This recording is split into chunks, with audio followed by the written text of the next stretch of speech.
This is a test of the Boundary Park alert system.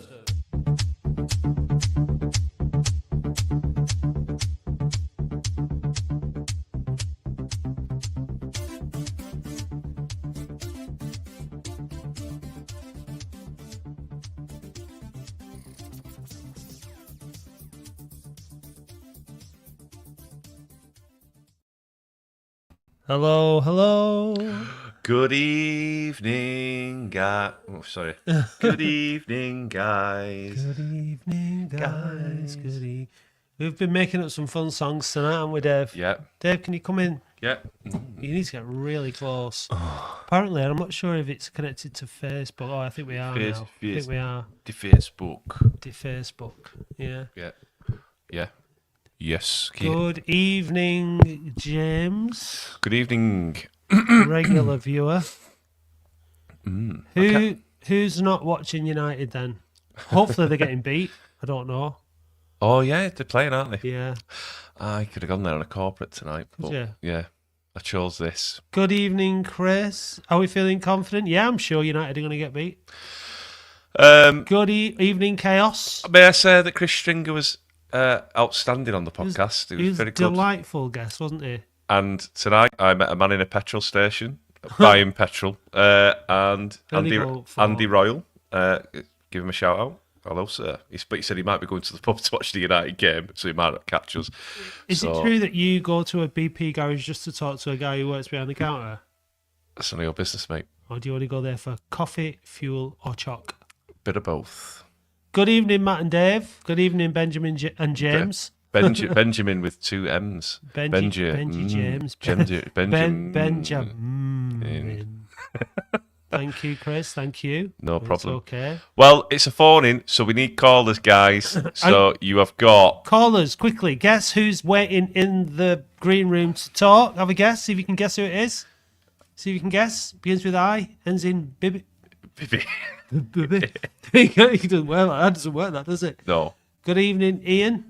Begins with I, ends in a Y. It's Ibi. Ibi. Starts with I and ends with a Y. It's Ibi. Ibi. Ibi. Ibi. Ibi. Ibi. Ibi. Ibi. Alan, got it right in there first. I've got some decent new people on Twitter. Ibis Hotel. Okay. Ibis. Oh, is that you supposed to say Ibis Hotel? I don't know. It's just better. Got it coming out of my taps. That's Partridge. Yeah. Love yes, it. Dave. Yes, I know it's Partridge. Partridge. I'm not Partridge. Anyway, are we avoiding talking about the football? Yes, we are. Well, what did you make of Ye or Ville? Well, it was actually Chris Stringer, this one, who gave me the Woeville title. Yeah, it was awful. And it was Woeville. Did you watch it, Dave? Yeah, 20 minutes, and then I decided to cut my grass because it was shit. It was honestly, it was awful, and I knew we'd get beat when they scored their goal after Jordan Leak protested that the ball had gone out when it clearly hadn't. Because under law, the ball has to go over the line, not part way over the line. So I just knew it was going to be one of them days, and we were shocking. And as I said last week, energy creates energy. You've been called out for that on Twitter. Apparently, that's not true. By who says who? Brian Cox.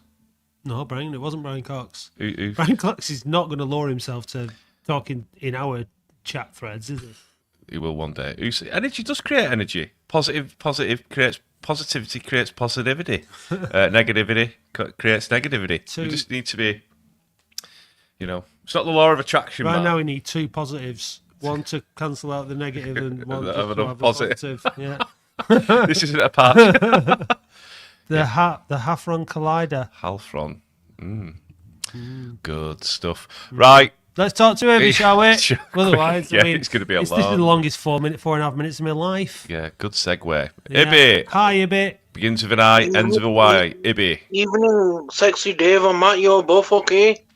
Yeah. Did you like our little song for you, Ibby? Yeah, it was alright, guys. But I'm not happy with the results, guys. I told you last week we wouldn't be winning it. You did? What did you make of the game? Shambolic. And it's not the first time we keep repeating ourselves. I can't believe that he's not out for a job. I can't. can't stand him any longer as a manager, sadly. All seasons I've made my matters clear as to why. Give him a chance, but it's not good enough, mate. Oh no, I agree. I've been saying it since probably York at home. I think something should have happened then. But we are where we are, and the board obviously still have faith in him, don't they? If Friday and Monday are big tests for him. Well, I mean, I was thinking about this earlier on. I think that he can't go into tomorrow with an eye on York. He doesn't have the luxury of that. He's got to go out to win that game against Hartlepool all out. He can't be thinking about, oh, well, I've got to play. We need 3 points tomorrow against Hartlepool. That's absolutely imperative. So he needs to forget about the York game. I know it's only a couple of days later, but he's got to go out to beat Hartlepool and have a real go. And I mean, if he does that, that'll bode well better for York. I think if we lose tomorrow, York could be an absolute disaster. Really could. Yeah, I fully agree with what you're saying, but he's just teared my heart to bits with the results that we've had since Christmas. Everything was rosy just before Christmas. I thought we would have won the league, but it's gone down. But the board are very, very silent. I thought they would have said something last week, but fair enough, they haven't said it. But if Mellon doesn't take us up and he's still there next season, the gates are going to be very, very low, and I can't blame the supporters because I can't stand this manager any longer. The guy doesn't face his fans. He stays on the pitch, well back. He can't face his own fans. And he's not interested, guys. The body language is clearly telling everybody he doesn't give a monkeys. I don't know. For me, something seems to have gone wrong. He doesn't. We spoke about it on the podcast. We were talking. I can't remember who the guest was, but we were talking about Dean Brennan at Barnet. We were not blowing smoke up his ass or anything. We're just talking about. We were talking about leadership and getting in at this stage of the season. It's all about leadership. We've got Mellon in this season because precisely for this reason, to be in this position, and now is the time where you need to be seeing that leadership. You need to have a squad that is really, really happy, that is like all on the same page. You know what I mean? Like this is his bread and butter. This is what he's supposed to know about, and this is where the leadership comes in. So I was expecting, and I think others were, that when we got to the business end of the season, that's when Mellon's experience and expertise would really, really start to shine. And up until this point, that hasn't been the case. So now he's got 4 games basically to show us that he can manage this situation, because he's not going to go now. I don't think he's going to go, even if we lose both games at the weekend. I think he'll be here until the end of the season. It's going to be toxic, though, isn't it? But it's not going to be. No, it's not going to be pleasant because of. I mean, we if we lose both games this weekend, we could really genuinely be losing our playoff spot. So. That would just be shocking under the circumstances where we've been all season. So I've been trying to give him the season to judge him on the season, but we've got 4 games left. I don't agree with this thing with Luke Rothwell. I think you're a great guy, but there's 3 seasons for a manager that Mike Ford is alluding to. No, he said 2 summers. Sorry, 2 summers. Yeah, well, it's 3 seasons in effect, roughly. It's a different sport. It's a different sport, and you've got more chance of creating more. It's not as creative as football, is it? It's a lot more fast-paced invasion game. So you can't compare the likes of rugby league with football in that respect, because. But you have good rugby league teams and bad rugby league teams. It's just you have good football teams and bad football teams, aren't you? But it's a different sort of game because you're going forward. You're not playing backwards. Do you know what I mean? It's a different dynamic in terms of the principles of play. You have in and out of possession as you do in rugby league. But it's basically tackle, stop the attack, and attack. That is it.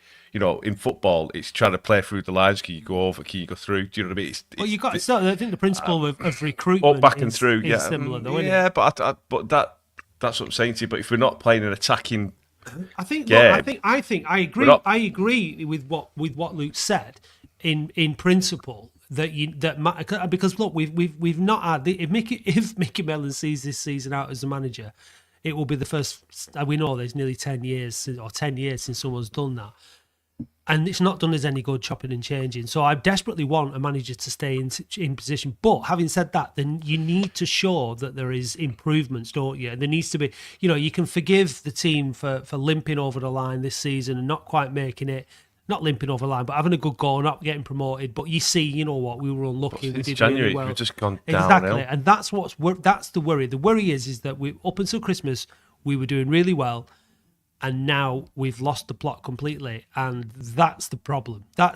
So you can't be going like this roller coaster. The idea is that we get incrementally better, and we have a good go at the playoffs. And We've fallen off the edge of a cliff, mate. That's it.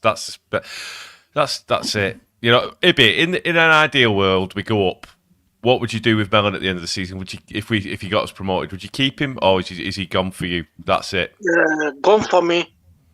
And what do you make about the comments that he made against Mike Fondup? I thought that wasn't good to do because Mike Fondup has saved him many, many games, won him some games. And I thought, after reading that... He's won him 26 points, mate. So I think it was very, very bad. But it might be the way he's trying to manage him like he did with Norwood at the start of the season when he got a great game of him out of Tranmere. It might be the way that he... criticising Mike Fondup might give Mike that kick up the backside. He knows Mike Fondup better than any of us, but I don't think it was the right thing to do. I don't think Fondup can do much more than what he's doing, can he? I mean, I think we need to get better service to all the strikers. I think in terms of his work rate and his effort, we need to create things, don't we? Yeah, exactly. Yeah, we need better chances. Yeah. Are you going to the game tomorrow? No. Why not? Because I'm going away with my family, because they're more important. I'm going to go and watch the game with my family at the football, Dave. Yeah. I'll have a good time, guys. It's been a good little holiday for the kids. Thank you, mate. Really nice of you. Thanks for that. What score's it going to be tomorrow, Wibby? It's going to be 1-1 draw. And on Monday? Monday, I think York are going to put 5 past us. All right, Ibby. Well, see, we're getting a bit of interference on your line. I don't know what's going on there, so we'll catch you later. Thanks for the call, mate. Cheers, Ibby. Yeah, thank you. Bye-bye. See you, mate. Bye. 5-0. Fancy it? Oh, there we go. There we are. Yeah, 5-0. You know what, Dave? I fancy a bit of this.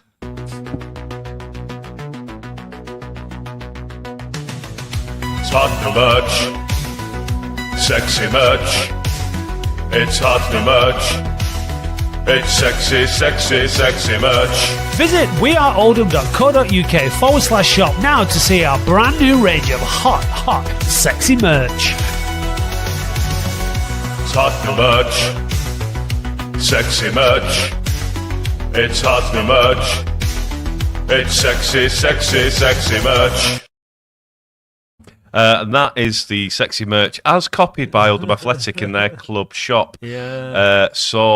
Anyway, no should worries, we chat Jimmy. to James? Yeah, do you it. Ready, James? James, you ready, mate? He's ready. Oh, here we go. Here we go. All right, James. Evening, guys. How are you? All right, how are you? Good evening, James. Excited for the game tomorrow. Having a whiskey? Yeah. All right. God, that nice. If you need it. Are you not confident?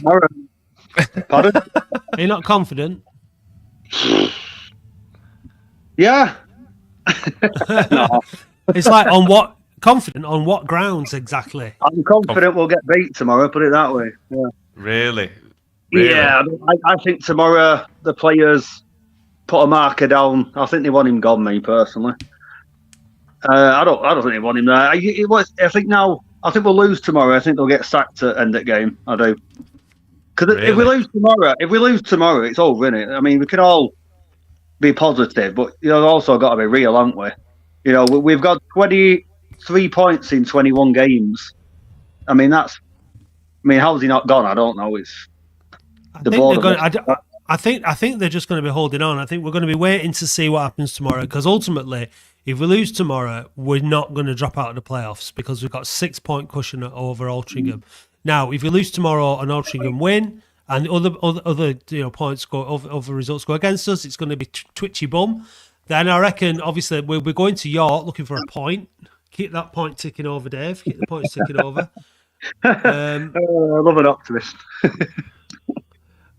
Yeah. Oh, yeah. We're not live on Facebook. Apparently, there was an issue. I tried to fix it before. Just bear with us. Well, so talk to us, mate, about how we should be setting up against Hartlepool tomorrow. What would you be doing? It's got to be all out attack, hasn't it? I mean, I know you've got to do it with some. You got to be defensive in mind. You can't just obviously go gung ho, but we've got to throw everything at them. We've got to show tomorrow something we've not shown all season. We've got to go at them. We can't lose attacking football. Yeah. We can't lose tomorrow. We have, but it's not just about winning either. It's about the performance. We've got to hit some form. We're not going to beat York, are we? Everybody knows that. If we get a point, I mean, it's going to be. Yeah, we're very lucky. Forest Green, we might get a point. I've watched Forest Green 4 times in the last 6 weeks. They're fucking terrible. They're almost as bad as us. Yeah. I don't know what's happened there, but. Well, Altrincham, Halifax, Gate said they're all, but everyone's just gone off the boil. But we've been off the boil since January, and we've managed to stay there by hook or by crook. And I don't know how we've done it, if I'm honest. And I think he's very fortunate. I said after York at home, he had to go then, but what is it? We've got Kean Harrott, we've got Billy Waters, who's not even making the squad. What's going on there? I do not. There's rumours, isn't there? His team is just pick a mix. I mean, the guy. I mean, he's a manager. Don't get me wrong. He's got all the experience, but he's shown none of it. He's shown absolute none of it this season. I mean, how would you pick a team? I mean, he said. At Southend away, I was screaming at the TV watching that. His interview after saying, "Oh, we knew they were going to start fast and all this going on with himself." So he starts with Gardner in the middle. I mean, what the heck is all that about? I don't understand. You've got 3 young lads on the bench with pace, and he's starting with Gardner, who last time he played, correct me if I'm wrong, was properly started again, was Hartlepool away, where he was terrible again. Yeah, apparently. Look, I mean, I agree. I mean, this, like I just said before, James, this is about experience and credentials, isn't it? It's about proving at this stage in the season that, and it seems to me that with the players we've got, we should be able to. We shouldn't be struggling as badly as we are since Christmas. Altrincham and Rochdale play tomorrow. Thanks for that, Chris. And he points out quite helpfully both teams can't get 3 points. Well done. So would you play Yanganathan tomorrow? 100%. 100%. I play Jazz as well.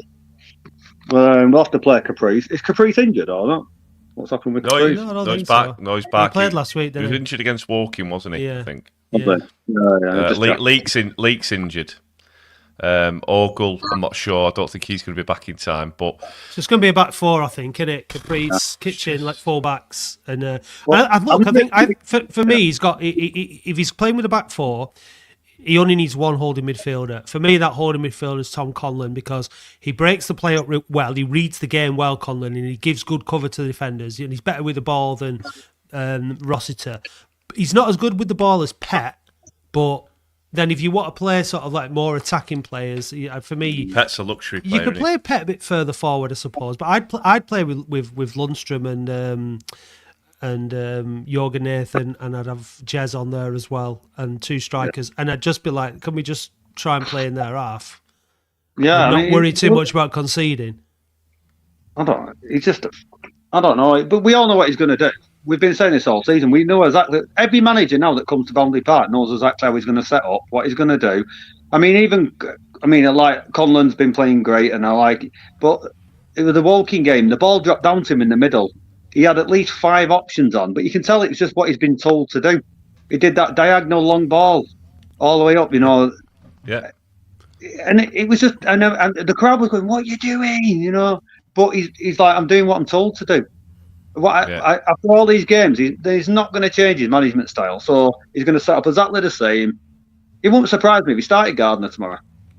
It's not come up and play fucking what's he called up front. Garney, what he's sacking for that? Playing Gardner up front over Fondop. Yeah. What's he playing at? I mean, we've not got time to play the silly bollocks with it. He's playing silly bollocks. I mean, he's got to get. He doesn't know his best team by now, and going into and a team that is performing. All right, you might say that his best team's got Regan Ogle, Manny Month in it. Fair enough, but they're injured, and there's not much we can do about it. He's got James Norwood in it. He's not playing. So these are just the hands that you dealt. But the squad that we've got and the options that we've got to come in just aren't. They're just not good enough, are they? We haven't got this. We haven't got the goals. Honestly, I said it. I was either last week on the phone or on the podcast. I don't think we're a million miles off. We need goals. We need a goal machine. Like this team, with the midfielders we've got, and I know, but goal good strikers. And we didn't create anything against Yeovil. We created nothing. There's no threat through the middle, is there? Exactly. Through the middle. There's nothing to run onto. We've all played football. You don't want to be looking up in the sky. You want to run onto a ball. You play it through, and I'll beat him 1-on-1. I'll get through. Just play that ball through. How many times have we done it? We don't do it. No. I mean, you can see the defence on the other team. They set up in a way. They follow. They know it's going to the left or it's going to the right. We don't play through the middle. I want to support Mellon, and he's going to get all my support tomorrow. I'll be singing away. I'll be getting behind him, but we know exactly what they're going to do, don't we? Yeah, he needs to pull something out of the bag tomorrow in terms of motivating the players, in terms of what they've been working on the training ground, and doing something different. This is a great point. Where's Hammond? You know what I mean? He's energetic. He's played really well. Every time he's played, we've won. He just bombs him out. When players play football and do what he doesn't want, he drops them, doesn't he? We never see him. Correct. That's the way. I mean, I'm only saying what I see. I'm not there. I don't know exactly what Mellon's thinking, but anytime anybody starts making runs through the middle or playing a 1-2 or decent football, week after, right? You must say to him, right? You didn't do what you were told. You're not playing. Mm. Wales. Yeah, he did. Went off to Wales at one point. I think that when he didn't want him to. Some managers are like that. They say, "Oh no, don't do international games." He probably said, "No, I'm going."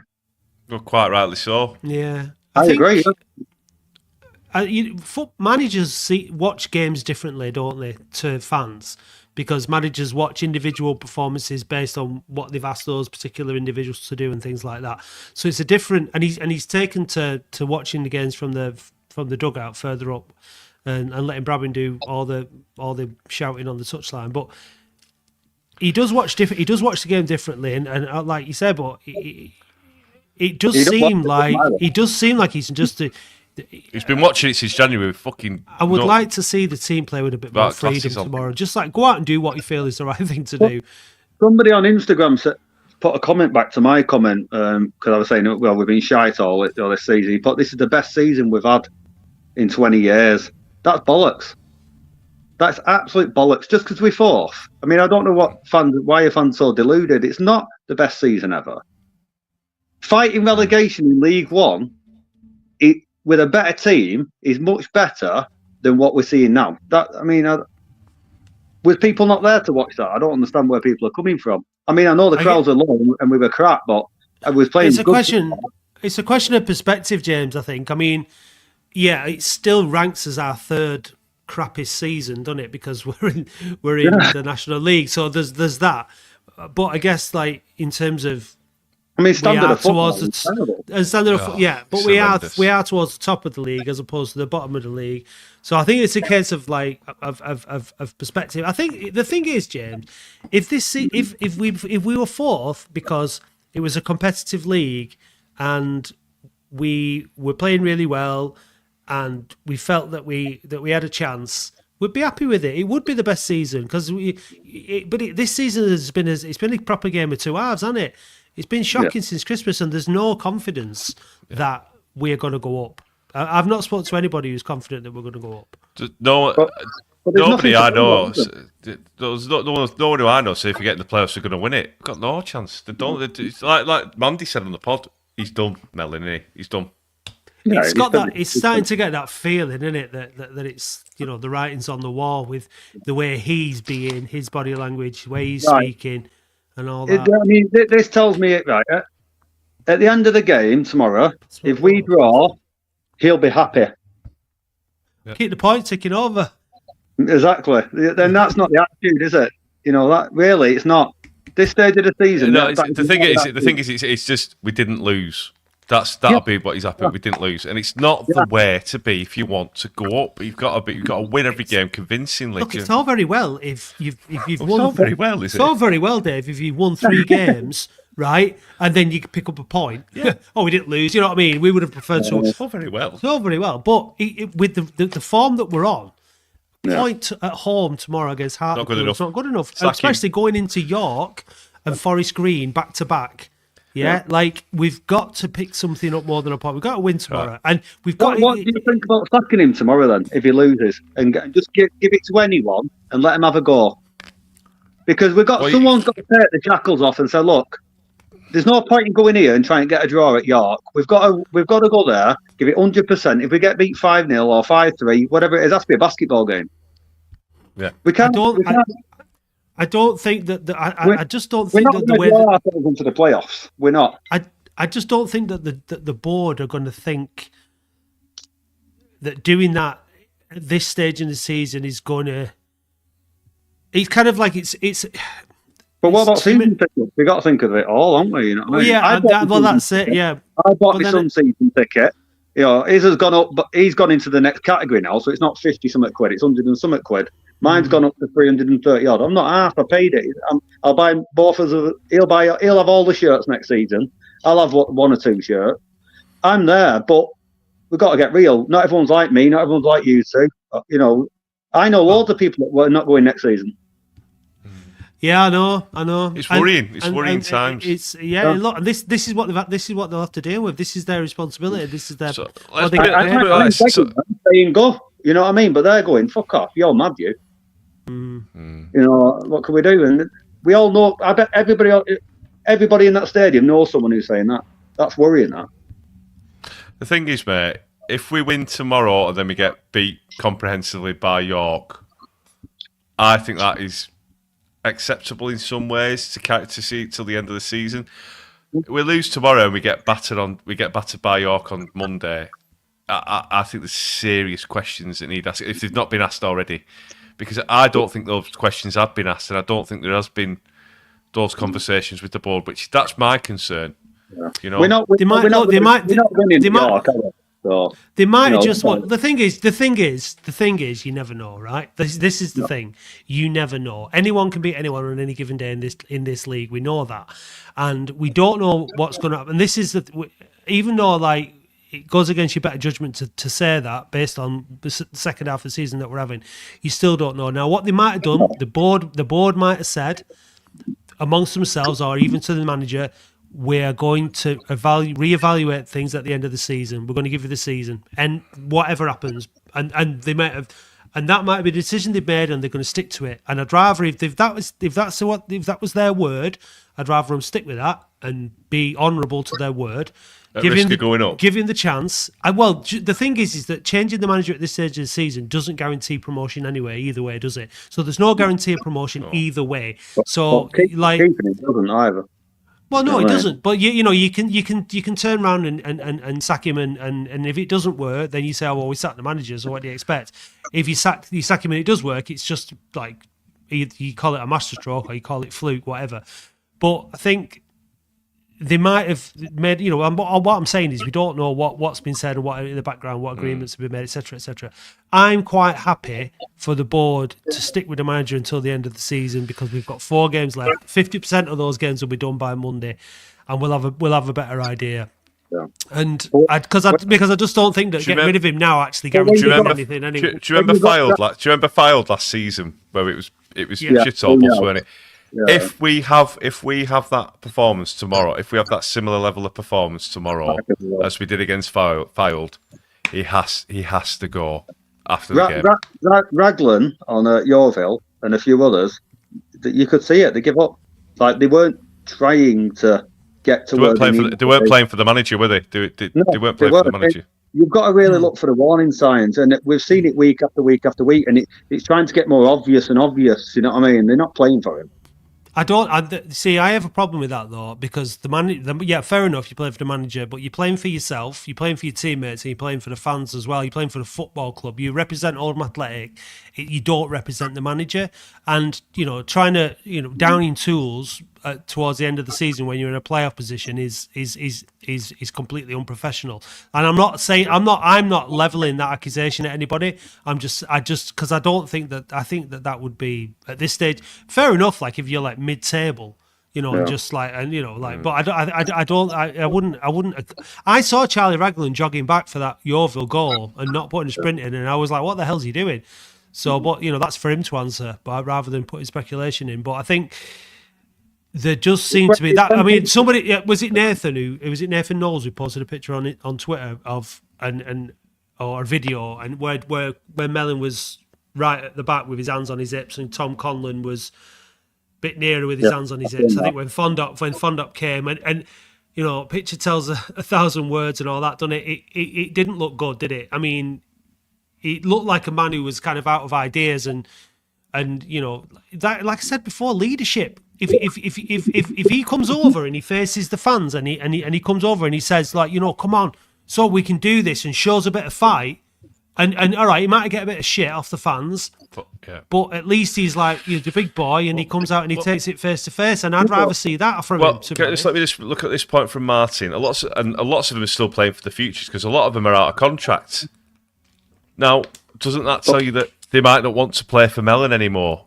Yeah, but the thing is, when you're out of contract, usually you've got your next move already lined up if you're moving. It's know what I mean. So a lot of them, they'll know they're not playing here in next season no matter what. That's life. You know what I mean? I accept that. It's always the case. So some of them, promotion isn't the be all and end all of it. So if they are throwing a manager under the bus, that can't be asked for you even knob. You know what I mean? They have that type of attitude. Footballers, unfortunately, they're not like us. I've got a mate who's a footballer, and when you speak to him about football, it's harrowing. They hate football. They hate football, don't they? They all hate football, don't they? Yeah. He hates it. Yeah, he said that. He said, I've done it since I was a little kid. He said, I get piss wet through every week. He said, I get shit. And no matter what I do, all the rest. And managers, he said, are arseholes, and you get dropped and you get picked and then you get pushed out. He said, and then you get sent out on loan and you get some shit. So I get it, you know what I mean? Well, it shouldn't be. Yeah, look, the thing is, what the other thing to consider is if they do let go. Let's just say worst case scenario, right? We don't make it to the playoffs, right? Or let's say next worst case scenario, we get knocked out in the quarterfinals of the playoffs. The contracts are up at the end of June, aren't they? So somebody needs to come in and get players to sign contracts. Now, if there's no manager there, if they was to get rid of him in June, because obviously the playoffs, June the 1st, isn't it? But they're not going to have much time to bring somebody in to who sorts the contracts out, who gives players contracts. Then that's when you start getting into the situation where people start looking at the board and say, well, what are you doing offering such and such a contract when it should be down onto the manager? When if you've got a director of football, they can offer contracts and that makes more sense. So it gets into that kind of dodgy ground then, which makes you think that maybe that's one of the reasons that maybe he's going to be here next season regardless, because I don't think we're going to hang on to the likes of Monty and that though. I can't. I just can't. I don't see it here. He's got another year though, hasn't he? Has he? Oh, right. I thought he was out of contract. No, 2 years he came for, mate. Oh, right. That's kind of right. I'm relaxed. Sweet. Not bothered about that. Made James. He's like, I know. I'll have another now. Yeah, have another. Yeah, taking a big one. Adam, give us a ring. I don't know if you're busy, Adam. Maybe if you've got. But Adam Keeley, I don't like Fondop Keeley. I don't like Fondop. Dave, you're wrong. He's rubbish. I remember that conversation, Mr. Keeley. Give us a shout, Adam. Push the boundary, Adam. That would be good to hear from you. It'd be good to chat to you if you're around. But no one can give Fondop shit, right? Nobody ever. No one. Right. I called it first. Yeah, I've met him so many times. He's such a lovely guy. Honestly, he's a lovely guy. And he gives everything he can. Even if you said today he played shit, I'm telling you now, he's tried his best. Yeah. And always. I think that's for everyone. So all the Oldham fans out there, back him. At the end of the day, I would love the dream scenario this season. The fairy tale would be for Fondop to score the winner at Wembley. That would just last minute against Rochdale. That would just be unbelievable. I couldn't be happier with for a with a footballer. handball that's not given. That'd be even better, wouldn't it? Like a punch, You know, the hand of God. I've already had that dream. Yeah. It is a dream at this stage. Look, the thing is, right? We're Oldham fans, and you know we're good at mourning and looking on the dark side and all that. There is still time for things to turn around. It could still happen, and you know I think morning. I think they've got since January. I think the fans Right. got every right to I think they're airing the grievances based on the performances that have been given. You know, there's often a glass half empty rather than full, and it's because of the shite we've been served up for decades, and it's understandable. But I'm trying to say is that it's easy to get sort of stuck in that kind of way of thinking. But the fact is, we've got 4 games left to go till the end of the season. We could pick up enough points over the next 4 games to guarantee our playoff place, and then we could still get through those games. I mean, as unrealistic as it seems at the minute, and you know, let's hope that's the case. We only have to wait till tomorrow and see what happens there. 3 points tomorrow, and things are going to look a lot more comfortable for us. I just don't want it to be one of those filed weekends where a text you going, what score is it? 1-0. They fucking text you again. What score? 3-1. Hogan sent off. This is fucking shit. Yeah. Well, listen, boys. Let's make sure that everyone gets behind them tomorrow. We can bitch and moan now, but tomorrow get behind them. Then they're not using. No one can use the fans as an excuse. We've got behind you. Yeah. You know, so like I said, we can moan on here, but let's back them. Yeah, and look, there's no doubt that York is going to be a great atmosphere. Regardless, like we're going to want to just turn up and make a noise, aren't we? It's a bank holiday weekend. People are going to be, having a booze and having a good time. So that's going to be great. I didn't get a ticket, so enjoy. What did you? Pardon? I did get a ticket to enjoy. Oh well, DM me because I might have a spare. Ooh. Yeah. Yeah. My lad might not be happy about that, but I might be happy about that. How old's your lad? He's 13. No, they can't bring a kid. Listen, they can't always get what they want, James. It's part of life. If you want to go, I might have a spare. Listen, serious. He's not listening, so fuck him. Yeah, that's the spirit. That's the Oldham way. No, just drop us a thing on the Latics football phone, mate. Yeah. Yeah, nice one. Oh, all right. Right, well, we've got Adam from Push the Boundary. He has made an appearance there, but he's just vanished again. So hopefully he'll be back with us in a minute. Well, Adam, I don't like Fondop Keeley. Yeah, that's the one. It's Adam. I'm here to take on Dave Bradley Keeley. Ooh, yeah. Right, thanks. Thanks a lot, James. Appreciate that, mate. Cheers, pal. See you later, pal. Ta-da. Yeah, let's get into this. Hi, Adam. Adam, I don't like Fondop Keeley. How are you? I'm living the dream. Living the dream, lads. Yeah. And I did quote you. He's not good enough. Did you say it? The file friendly. Not being funny. He took long enough for him to get to where oh, here we go. So you did say it then? Yeah. Give me a second. You've got to look at the recruitment of what Mellon has put together. The squad is mishmash all over the show. And fair play to Fondop. He's took his chances. And, he's grafted in a team of, let's be honest, a load of misfits. And you only have to look at the central midfield completely overloaded and to see that there's a massive lack of quality all over the squad. It's just hard watching.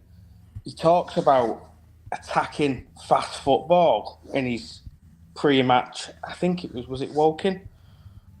And he then goes and starts Garner up top, Rossiter, Conlon, and you just think there's no energy, there's no one wanting to drive at anybody, there's no one wanting to try and beat a man. Like Jez was the best of a bad bunch against Woking. Look at the state of that. He didn't even start the last game. And it's just, and I appreciate he tried to change formation, but we look awful going back into that 3-5-2, 5-3-2, whatever you want to call it.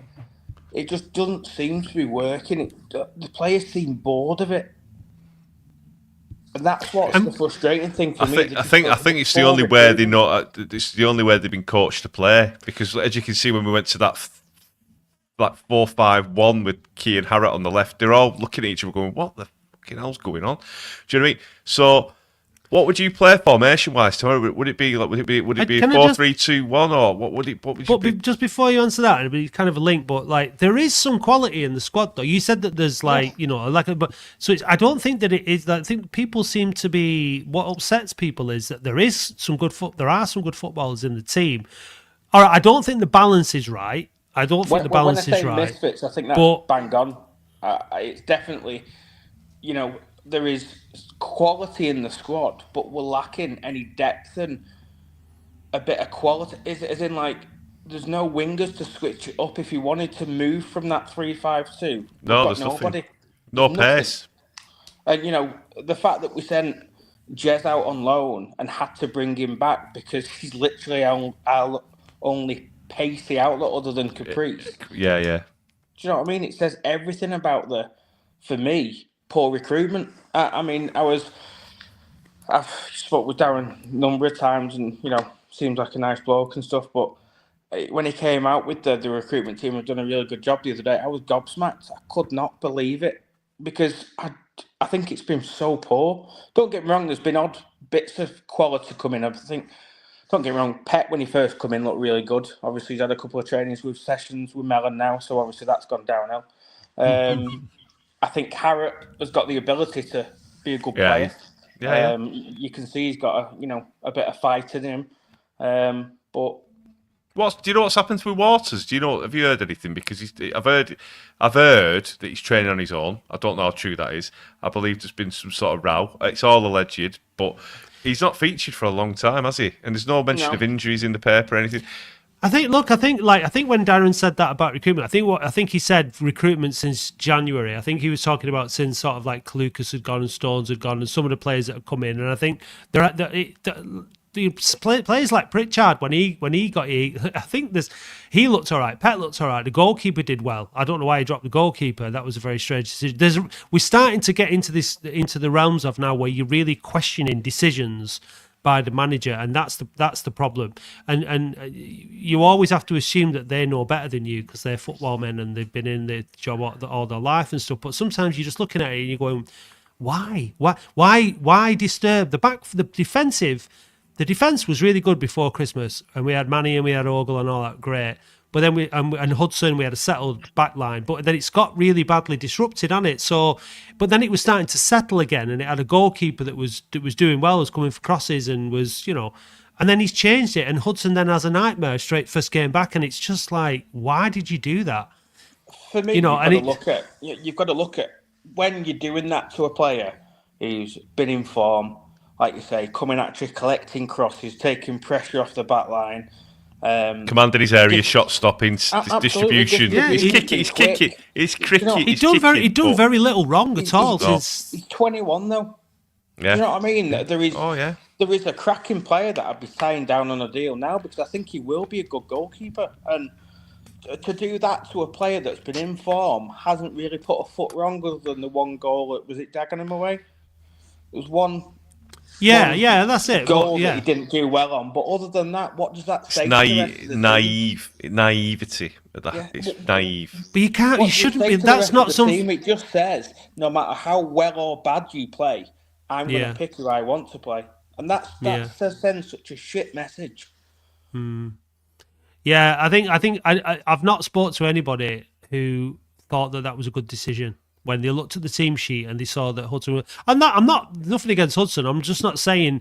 I'm saying that look, the guy's been out injured for quite a long time. The defense was relatively settled with the goalkeeper in behind him. There was just no need to change it. Like once you've got your position, the only reason to change it is if you're injured, you're suspended, or you're having a nightmare and you get dropped, and none of that. The goalkeeper didn't fall under any of those categories, so it was crazy. And I think on the broader recruitment, I think like we've brought in a lot of players this season, and Mellon himself has admitted he's recruited like 3 teams. Well, it's actually hard when because I tried this the other day. I tried to pick a team from all the players that we had available, and it was just hard. Yeah, but that's it. Trying to get the balance with the energy, and the back four kind of picked itself. But then in the midfield, what's the combination? You can't, for me, be playing Pett, Conlon, and Rossiter in the same midfield. There's just not enough legs in it. So you pick one. For me, I'd go for Conlon because I think midfielders essentially that you've got there. Yeah, Aren't you? Two holding and if you play Pett. if you play with a back four, you only need one holding midfielder. If you play with a back three, fair enough. Maybe you have two holding midfielders, but what he does tomorrow is going to tell us a lot. And I don't think he's going to do anything particularly different because he is stubborn. he is, it's like you can't teach an old dog new tricks, and he's had success in the past doing what he's doing, and I'm sure that's what'll guide his decision making. And Adam, I want him to do well. I want him to get us promoted this season. I thought it was a good bit of recruitment when he came in. He's got the record of being a good manager. I'm, not really bothered about how it looks performance-wise, as long as you're getting the results. I can't even see that. Go on. That's the lineup. So I've got Donaghy, Sutton, Hobson, Raglan, Kitchen, Jez, Conlon, Lundstrom, Caprice, Fondop, and Harrott. And Lundstrom is just in front of. It's like a bit of a diamond. Who were your other two midfielders? Sorry, Caprice and Jez. So he's playing Caprice and Jez as wingers, basically, and Conlon and Lundstrom in the middle. Yeah. I know obviously he likes a defensive midfielder, but if you've got two good players who are quality on the ball, you don't need a holding midfielder. If you've got players with pace who will get back, and I hate to say it, but is it Berger at Rochdale, 19-year-old lad who played against us the other week? Was really energetic, got the ball down, played, and yeah, it's a Rochdale player, but there's players out there like Jorgen Nathan. When he gets the ball and drives, people are scared of him because of his height, and he's got a bit about him. He's got quality. To be fair, it could be Lundstrom or younger Nathan. The thing is, when you're looking at when you put a team down like that, you want to be putting down a team that plays a certain way, and you want, especially with your midfield lads, especially your centre midfield, go out and your wingers. You say, right, go and run your balls off. Give me an hour at absolute full pace, 70 minutes.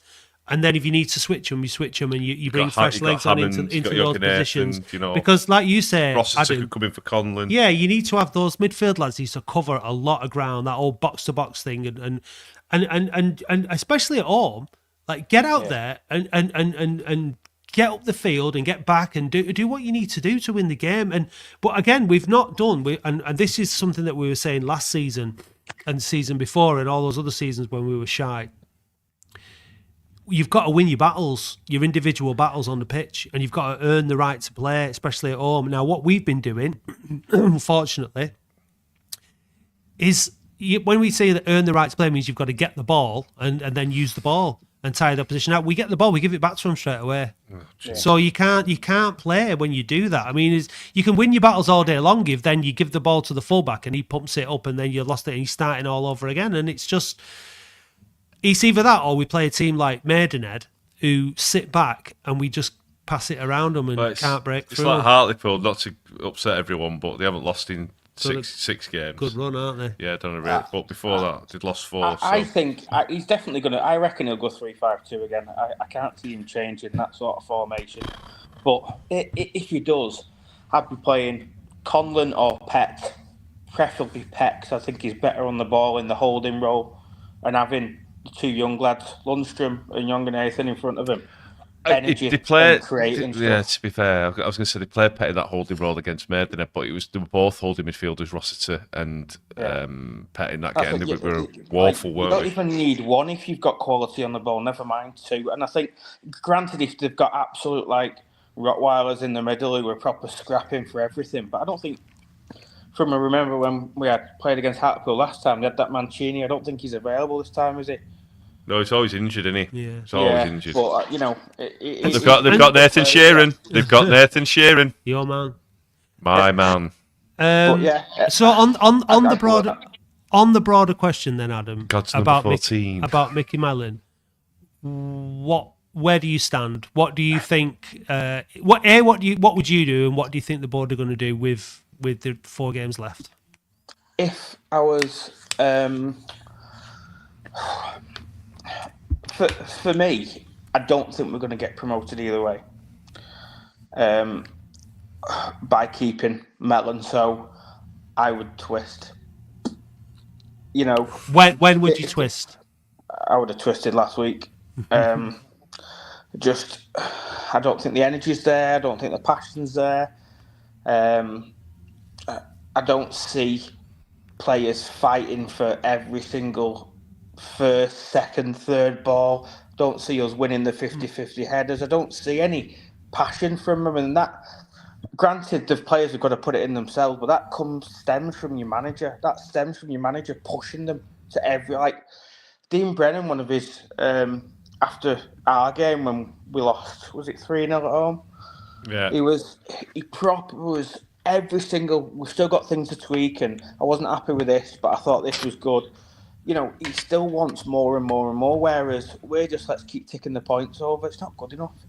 So I'd twist, and you know, if we got up and we had that little manager bounce, brilliant. If it doesn't, let's start planning for next year.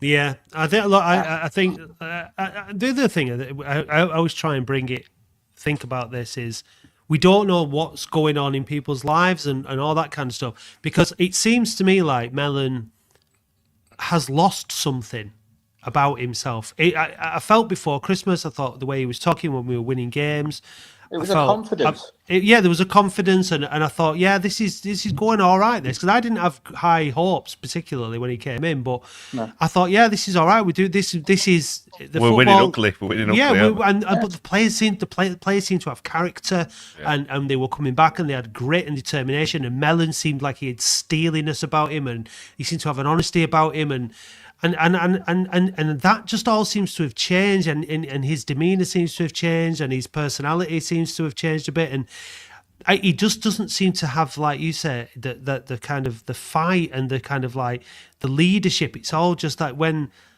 it's not inspiring the fans, is it? And if it's not, and I guess we're all just we assume that he translates in a similar way to his team. That's just because that's the only kind of conclusion you can draw, really. It's like what you said before, Matt, in relation to him sitting in the dugout, and sitting up the stairs now, isn't he? Most of the time, with his arms folded and stuff, and it just doesn't scream like he wants it. And whether it's, you know, we had this same sort of form after last season, you know, after Christmas. Yeah. Is there something that, you know, he's just past enjoying the football anymore, and, you know, I don't know. Something's not right, but we can't put our finger on it. We'll never know, will we? Like I say, I'm not there to put rumour or anything out there, but he just doesn't seem like you've said about, he doesn't seem to be enjoying it. And whether that's, you know, after his little argument with fans, but even before that, it wasn't going well, was it? And, you know, we weren't fighting for every ball, and it's just, Oldham fans have always been a case of, and I've always said, if you're willing to put every second of energy into it, and you're up for every tackle, and, you know, you just scrap, they'll clap you off the pitch and they'll give you every bit of support going. Yeah. But if you're not putting it in, fans are going to give it you, because that's the least they expect. I think from the point of view of the manager as well, like, what he's been saying in recent weeks hasn't been filling you with any confidence that he knows what needs to be done. He's just been saying the same things. We're not the best version of ourselves. We need to have a bit more of this. But it's not kind of like he's not been like nailing it, and you're going, yeah, and he's saying this is what we're going to do better, and then so he's been kind of like sort of dilly-dallying around things, and then he goes and, like, you know, singles out Fondop, which just seemed like, well, hang on a minute. But then backs his decision to play a keeper who made 2 mistakes because he weren't ready for the game. Yeah. But hey, score update, it's Lazio 1, Bodo Glimt 0. So United losing, no, I'm not talking about United. Are they winning? I'm not talking about they must be winning. Spurs are winning, Rangers are losing, United are winning, Oh, boo. Chelsea are losing. But yeah, But anyway, who cares about all that European nonsense? wish I did. Yeah. So, are you going tomorrow? No, I'm unfortunately working tomorrow, but I will be watching it. And I just think, again, just give us a bit of fight, a bit of something to shout about, and a bit of energy. Start from Woking the first 10 minutes. I thought we actually looked really good in that different formation.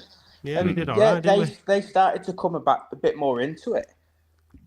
And he changed Change it straight away. it to scared. I don't It's fear, isn't it? There's a fear of. Sometimes we've got to just play it out and just take the formation, get players used to it. But straight because away, the thing is, they changed it and then they scored, and it's like, oh. So if you hadn't changed it and they didn't score, but then if you hadn't changed it and they scored, why don't you change it? Well, it's hard. Yeah. It's hard. No, I get that, but if you're changing the formation, at least give it a bit of time to try and bed in. You know what I mean? 10 minutes into a game and were you winning one? Are you winning 1-0? Winning 1-0, yeah. Like, yeah, I know, and it just kept. We played into their hands. We just let them have the ball. Let them have the ball. It just came back into the. You could just see it. Right, it was on the wall. It's shite. So, you've got what? Give us a prediction then for the season. Well, what do you think's going to happen with your magic ball?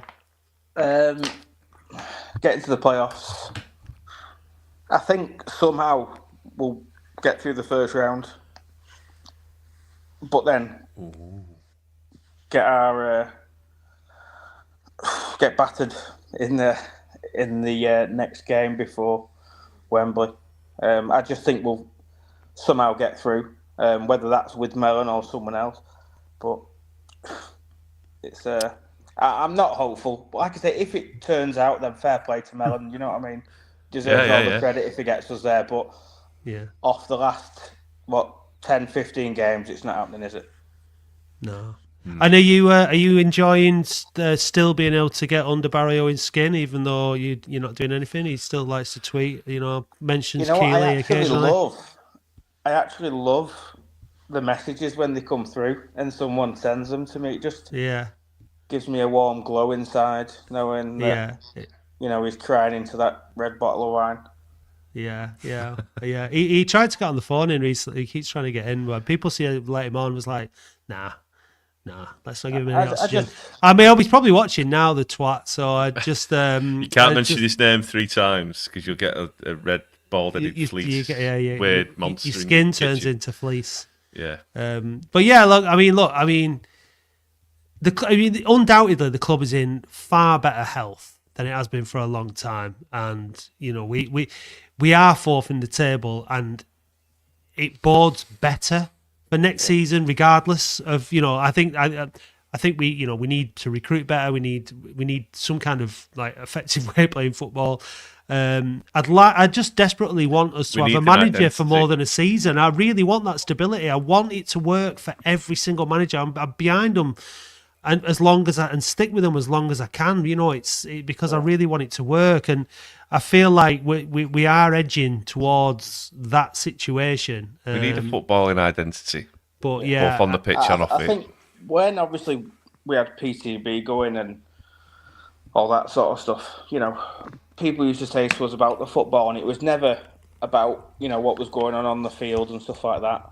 And in the end, it came down to it because we were dropping out the Football League, so obviously it became relevant. But it's not about that. It's about having stability, and you've got the foundation, and the veterans who are doing a good job and things like that. So, and we've got great owners, haven't we? You know what I mean? Yeah, the local, and they actually are here, and they really.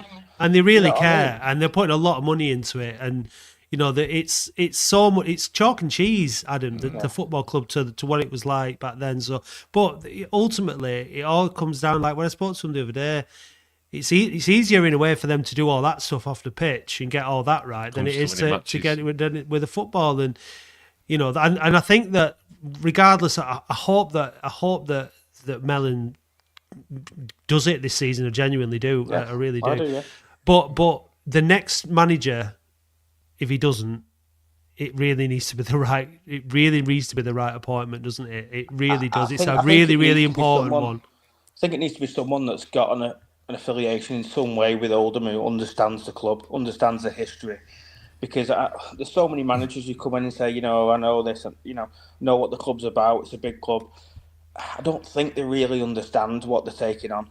Well, I will have my UEFA C by the summer, so watch this space, Adam. Watch. I would rather do what Barry wanted and folders, mate. Oh, thanks a lot. You would have sold fond up, you, wouldn't you? I'm joking. No, I think, we're in better hands, aren't we?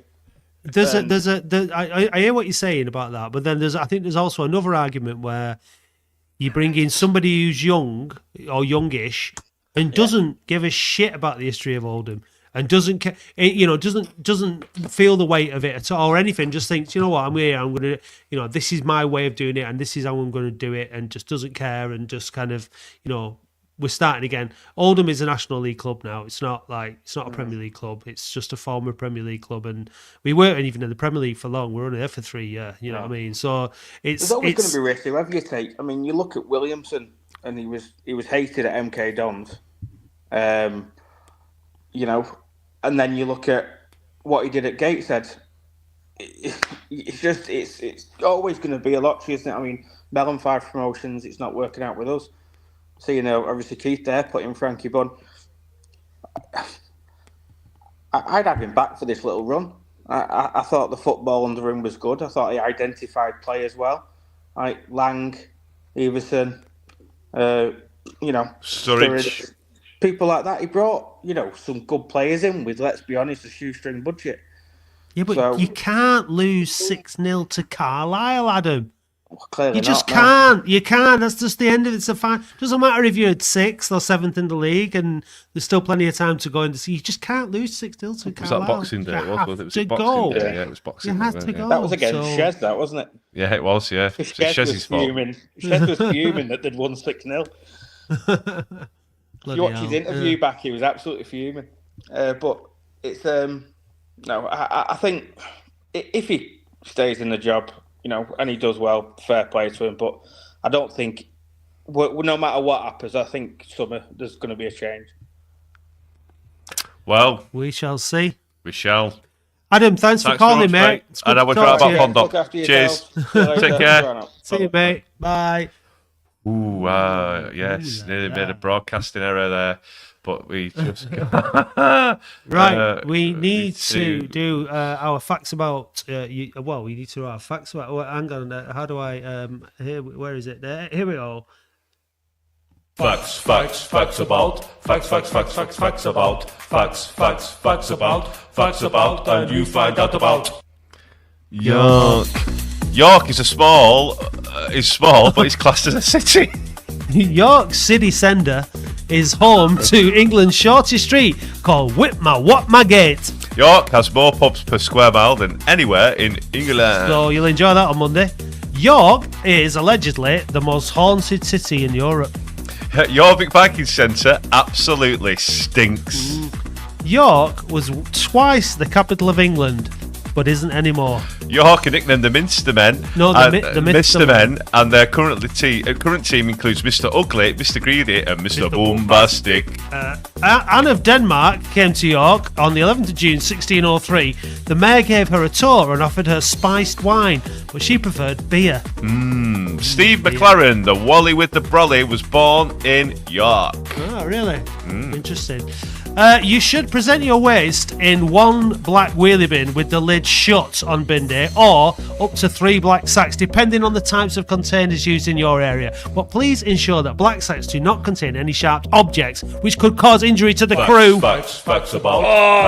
Yes. Facts about, and you find out about. York. So there you go, some fun facts for York if you're going there on Monday. So, Sorry. good timing that, wasn't it? It was great timing. Beautiful. But you know what has better timing? What? Our 7-incher. Oh, we'll have to play that another time. Just play it. Just play it. You sure? Just play it. This is the full version. The 7-incher. It's hot too much. It's sexy much. It's going to be It's awkward, hot this. too much. Sitting here. It's sexy, sexy, sexy much. If you wanna look good, like a sexy stud, you know you should. You buy some sexy, sexy much. If you wanna brew, there's a cup for you. You don't have to queue. Just buy some sexy, sexy much. It's hot too much. It's sexy much. It's hot too much. It's sexy, sexy, sexy much. It's Wednesday night. Thursday. The price is right. So don't be tight. Just buy some sexy, sexy merch. Cause number 9 scores all the time.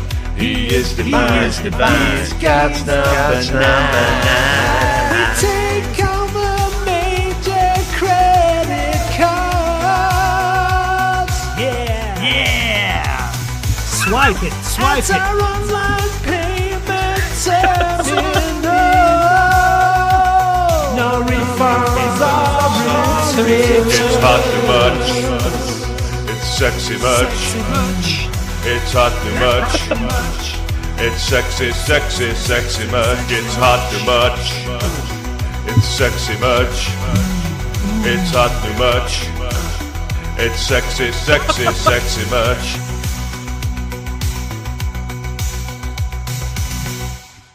It could be the Human League.